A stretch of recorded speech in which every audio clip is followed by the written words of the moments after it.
Assalamualaikum warahmatullahi wabarakatuh. Baik lagi di channel Akbar CK. Gimana kabar kawan-kawan? Semoga kita semua selalu diberikan kesehatan dan rezeki yang melimpah oleh Yang Maha Kuasa. Rocky Gerung, si manusia yang sok paling punya akal sehat, tuduh Pak Jokowi tidak jujur soal ijazah.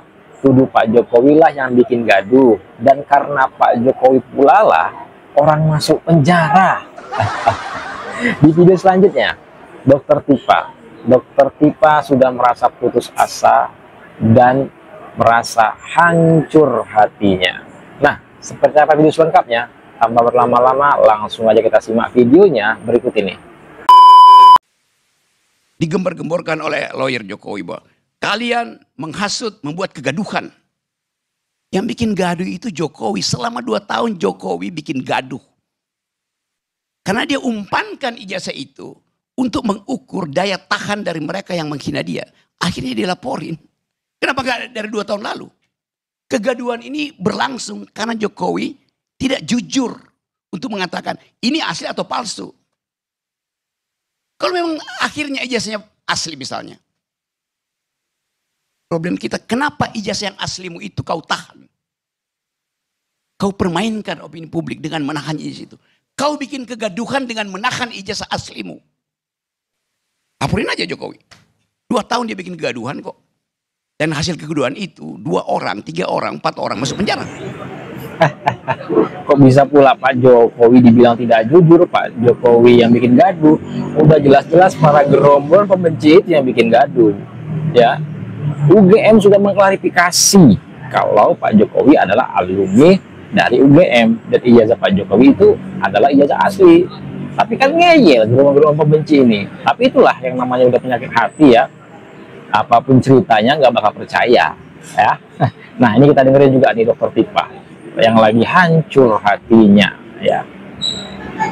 Dan saya pulang ke rumah mendapati surat pemanggilan dari Polda untuk klarifikasi dan menjadi saksi dalam laporan fitnah dan pencemaran nama baik, laporan yang dilakukan oleh pejabat tinggi Danantara bernama Joko Widodo.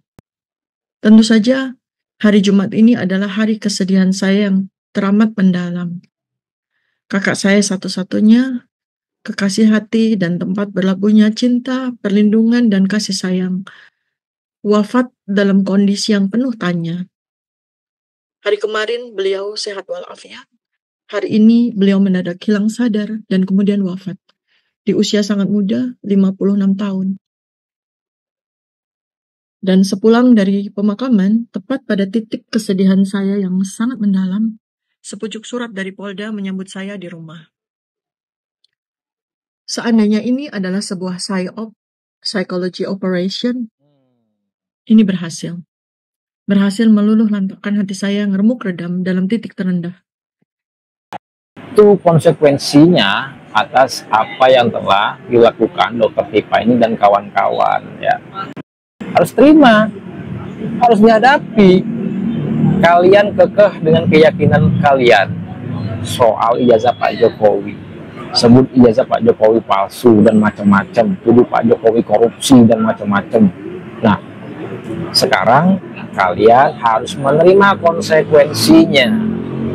Apapun kondisinya, apapun ceritanya, ya harus kalian terima ya. Saya dalam keadaan hampir 24 jam terjaga, sedih luar biasa kehilangan orang tercinta, dan bau gementah adalah surat pemanggilan kepolisian. Saya berpikir dengan emosional, mengapa harus hari ini pada saat saya kehilangan abang tercinta? Kenapa tidak lusa? Kenapa tidak minggu depan? Pada saat ini, hari ini, hati saya merepih sedih. Tetapi tidak bagi semangat menegakkan kebenaran. Semangat menegakkan kebenaran adalah amanah Allah. Tugas dari Allah kepada setiap ilmuwan. Saya hanya heran, ribuan ilmuwan, para petugas penegak kebenaran, yang diberikan Allah otak cerdas dan ilmu, mengapa hanya kami bertiga, Roy Suryo, Rizmon Syanipar, dan saya Tifa, yang berani bersuara? Aja orang-orang berilmu itu nggak mau bersuara. Terang aja orang-orang berilmu itu nggak mau ikut campur urusan ini urusan receh ya. Orang berilmu, orang pintar nggak ngurusin ijazah orang lain. Dah jelas Nah, sekarang kalian yang dipertanyakan, keilmuan kalian, kepintaran kalian, yang ngurusin ijazah orang. Dah, jelas? Kemana kalian, para ilmuwan yang lain? Para ilmuwan dari 3.277 universitas lain di seluruh Indonesia. Jangan diam jika kebenaran diusik. Karena orang berilmu, diam, dia adalah setan bisu. Insya Allah, saya akan datang memenuhi panggilan kepolisian dengan semangat Bilal ketika dijemur di tinggi batu di padang pasir. Dengan semangat Siti Masyita yang digoreng dalam wajan panas. Semangat menegakkan kebenaran. Selamat menegakkan kebenaran. Ya udahlah, yang kuat ada Tertipah.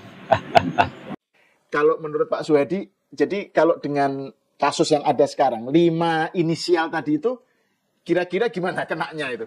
Gini, kan katanya juga, ada juga yang bilang gini Pak, nanti mungkin Pak Suhadi bisa memberikan penjelasan lebih detail. Jadi kalau terbukti fitnah, itu bukan hanya soal pencemaran nama baik, itu bisa dapat hukuman yang lebih berat gitu. Kalau terbukti bahwa para 5 orang ini atau pokoknya yang dijadikan sebagai sasaran tembak ini tidak bisa membuktikan, itu berarti fitnah kan? Fitnah itu hukumannya lebih berat gitu. Ya. Gimana nih Pak? Jadi 5 orang ini akan kena seperti apa? Makanya kan saya udah bilang, jangan sembarangan juga polisi menunjuk-nunjukkan ya. Ya, kita kan saya udah bilang tadi kan dalam hukum pidana itu jelas kok.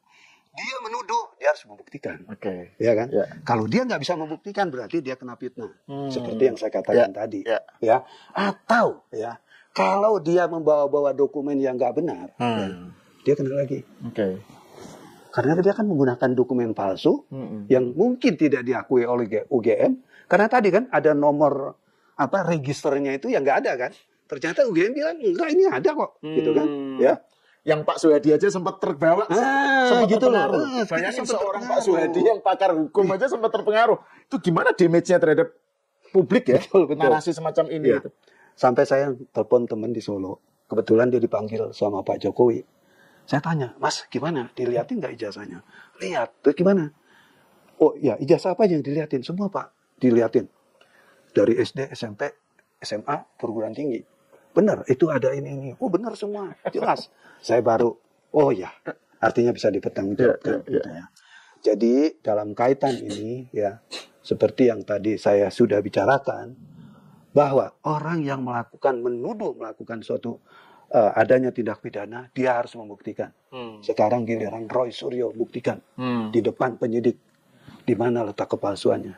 Kalau saya parameternya gampang, ya. UGM, Universitas Negeri, itu ada 2 alur aja yang terjadi kok. Ya, si pemegang ijazah, Pak Jokowi dalam konteks ini, dan perguruan tinggi yang mengeluarkan ijazah itu. Kalau ini sudah dinyatakan benar, selesai. Palsu dan enggaknya itu tadi begitu UGM menyatakan asli ya sudah selesai. Ya gitu, selesai. Ya. Karena kan tadi saya dibilang, yang namanya palsu, harusnya salah satu itu. Misalnya, oh saya punya ijazah UGM, ya kan? UGM bilang, oh nggak benar itu ijazahnya, baru.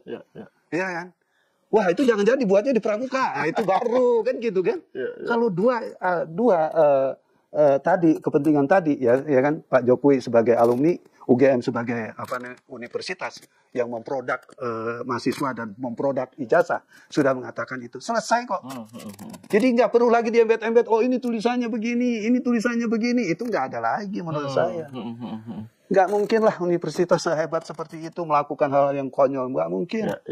Dan ini kan ijazah itu dikeluarkan ketika Pak Jokowi usia berapa? 24, 23 kan? Ya. Nah, itu dia video kita kali ini. Silahkan ketik komentar kalian di kolom komentar. Jangan lupa like, comment, share, dan subscribe-nya agar tidak ketinggalan informasi dan notifikasi dari channel ini. Jangan mau kita terprovokasi, ya. Jangan mau kita terpecah belah. NKRI harga mati. Saya Bertika. Assalamualaikum warahmatullahi wabarakatuh. Salam sehat selalu. Bye-bye.